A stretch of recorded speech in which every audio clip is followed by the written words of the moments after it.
তো এই যে আমরা মাছের ঝোল দিয়ে কিন্তু খেয়ে নিচ্ছি। আর রেসিপিটা যদি তোমাদের ভালো লাগে লাইক শেয়ার কমেন্ট করে দেবে আর সাবস্ক্রাইব করে দেবে। রাখছি বন্ধুরা। এখানে নিয়ে নিলাম ভুতচাঁদা মাছ, আর ভুতচাঁদা মাছটা কিন্তু ভীষণ বড় ছিল। আর এইটাকে আমি রান্না করব, আর কি করে রান্না করব সেটাই তোমাদের দেখাবো। মাছগুলো নিয়ে নিচ্ছি আগে। দেখো মাছটায় কি তেল হয়েছে। এই যে আমরা কিন্তু কখনো খাইনি, এই প্রথম খাবো।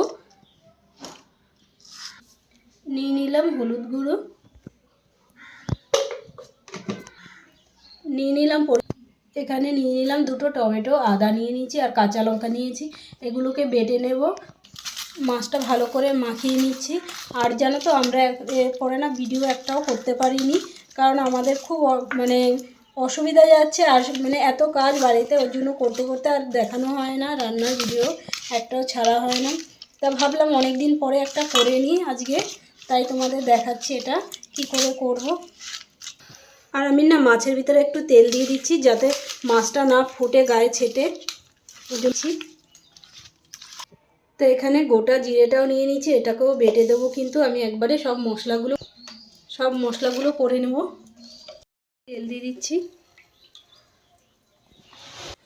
তো একটু নুন দিয়ে দেখছি তেলটা গরম হয়েছে নাকি, মাছটা দেবো বলে। তা গরম হয়ে গেছে, মাছটা ভাজা বসিয়ে দিচ্ছি। আর এই মাছ কিন্তু খুব ছোটে, ঢাকা দিয়ে দিয়ে করতে হবে।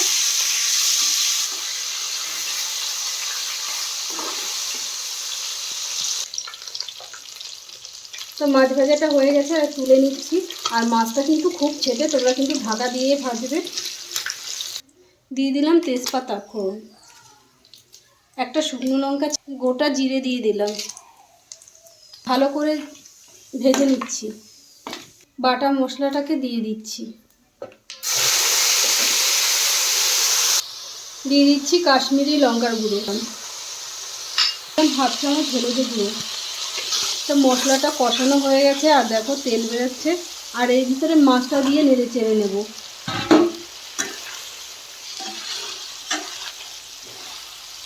মাছটা নেড়ে চেড়ে জল দিয়ে দেবো। দিয়ে দিলাম জল।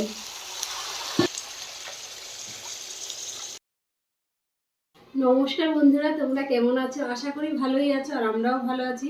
আর যেহেতু অনেক কাজ ছিল বাড়িতে, তার জন্য কোনো রেসিপি করা হয় না। তা আজকে ভাবলাম যে একটা রেসিপি করে নিই, এর জন্যই তোমাদের দেখাচ্ছি। আর এটা ভুত মাছ চাঁদা, তারই রান্নাটা আমরা করছি, সেটাই তোমাদের দেখাচ্ছি।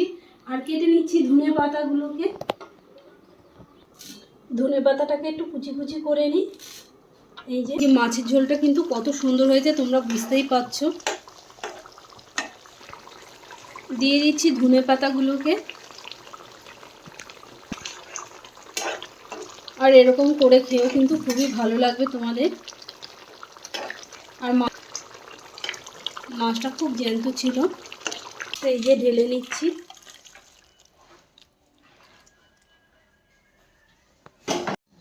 তো এই যে আমরা মাছের ঝোল দিয়ে কিন্তু খেয়ে নিচ্ছি। আর রেসিপিটা যদি তোমাদের ভালো লাগে লাইক শেয়ার কমেন্ট করে দেবে আর সাবস্ক্রাইব করে দেবে। রাখছি বন্ধুরা।